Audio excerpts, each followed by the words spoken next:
আগরতলাनि बरतला बानियाखारि रकनि शाखाओ BJP कथाजाक हापांनि fascist सुलभ बुलडोजार चाप्रबजाकमानि खरां तिसावै আগরতলা পৌর নিগম হাবানক বসকাঙ্গ CPIM বদলনি বখাক্তৈ কাশে সেজামু সামংবতাং সংতজাখা এই ব্যাপারে জনগণের মধ্যে যে ক্ষোভ সৃষ্টি হয়েছে তার বহিঃপ্রকাশ আমাদের এই বিক্ষোভের মধ্য দিয়ে হচ্ছে। প্রথমত বর্তমান আগরতলা পৌর নিগমের বৈধতাই আমরা মানতে চাইছি না। এই পৌর নিগম ভোটে জিতে আসেনি। এই পৌর নিগম যারা তৈরি করেছেন তারা ভোটে রিগিং করার মধ্য দিয়ে এসেছেন। তারা জনগণের দুঃখ বুঝবেন কি করে? জনগণের দুঃখ বুঝার মতো অনুভূতি সংবেদনশীলতা এই পৌর নিগমের নেই। আমাদের লজ্জার ব্যাপার, রাজ্যের রাজধানীতে নির্বাচনের নামে প্রহসন হয়েছিল। এই পৌর নির্বাচনে কেউ না জানে। কাজে এই পৌরসভার বৈধতা নিয়েই আমরা প্রশ্ন করতে চাই। দ্বিতীয়ত, এই পুরসভার যে কাজকর্ম নির্দয় নির্মম এটা চলছে আগরতলার মধ্যে অবৈজ্ঞানিক ভাবে। বামফ্রন্ট সরকার যে কাজগুলো শুরু করে দিয়ে গিয়েছিল সেগুলো পর্যন্ত উদ্বোধন করতে পারেনি এখন পর্যন্ত। গোটা আগরতলা শহরের মধ্যে স্মার্ট সিটি তৈরি করার নামে একটা চূড়ান্ত অব্যবস্থা চলছে। আমি বেশি দূরে যেতে চাই না। এই যে আমাদের সিটি সেন্টার আছে, এই সিটি সেন্টারের সামনে সুন্দর পরিবেশটাকে নষ্ট করে দিয়েছে। এক লাইনে দোকান বসিয়ে দিয়েছে। যারা দোকান করছেন আমরা তাদের শত্রু না, কিন্তু এটা কি পদ্ধতি? আগরতলা শহরের বিজেপির নেতারা, সংঘের নেতারা বিভিন্ন জায়গার মধ্যে তুলাবাজি করে যা খুশি করছে। তাদের কেশাগ্র স্পর্শ করা হচ্ছে না, তুলাবাজি হচ্ছে।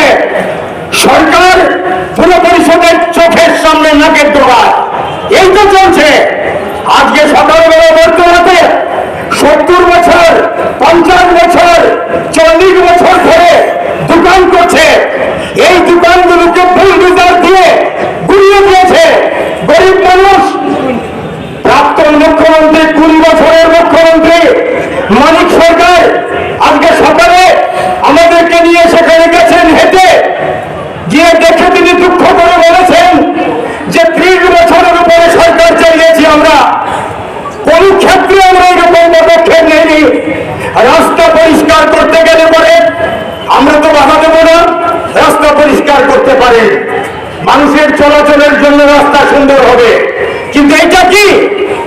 সেখানে রাস্তা পরিষ্কার করার নামে নোটিশ নাই, আলোচনা নাই, মতামতের ব্যাপার নাই, বাজার কমিটির পারমিশন নাই, যারা দোকান করেছেন তাদের সঙ্গে কোনো সময় দেওয়ার ব্যাপার নাই, বিকল্প ব্যবস্থা নাই।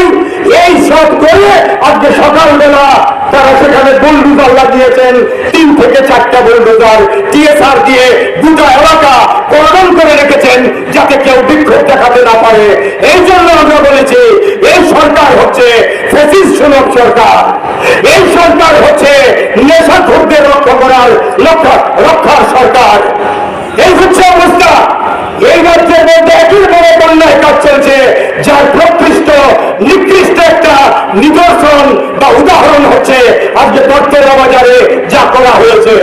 আমরা আমাদের ক্ষোভ এখানে জানিয়ে গেলাম। আমরা বলতে চাই যে প্রথমত বরতলা বাজারে এই ধ্বংসলীলা বন্ধ করা হোক।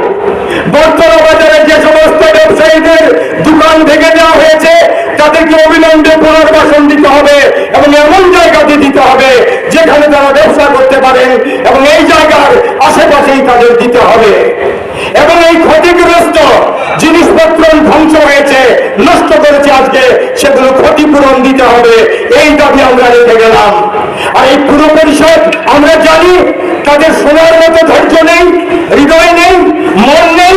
কারণ জনগণের দ্বারা নির্বাচিত যে পুর নিগম নয় তাদের কাছে আমরা মানবিকতা আশা করতে পারি না, আমরা এটা জানি।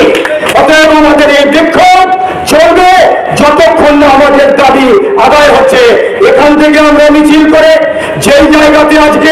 এই সমস্ত ধ্বংসলীলা চালিয়েছে পুর নিগম, সেই জায়গাতে আমরা যাব, সেখানে গিয়ে আমরা সভা করব, আমরা জনগণের কাছে সেখানে বলবো যে কোন পরিস্থিতি এই রাজ্যের মধ্যে বিরাজ করছে। কাজে এখান থেকে আমি সর্বশেষে বলতে চাই যে এই যে সরকার ত্রিপুরায় এখন আছে, এই সরকার ফ্যাসিস্ট সুলভ সরকার, এই সরকার অমানবিক সরকার, এই সরকারেরই তো তারা একটা ইঞ্জিন। এখানে আগরতলা পুর নিগম এদের বিরুদ্ধে লড়াইকে দুর্বার করতে হবে, এই দাবি জানিয়ে আমরা এখান থেকে যাচ্ছি। এবং পুর নিগমকে আবার আমরা বলবো এই সমস্ত কার্যকলাপ বন্ধ করা হোক। যদি বন্ধ না হয় তাহলে জনগণ তার রিপ্লাই দেবে। আগামী দিনে তৈরি থাকুন, এই কথা আমরা বলে এখান থেকে মিছিল করে বটতলার দিকে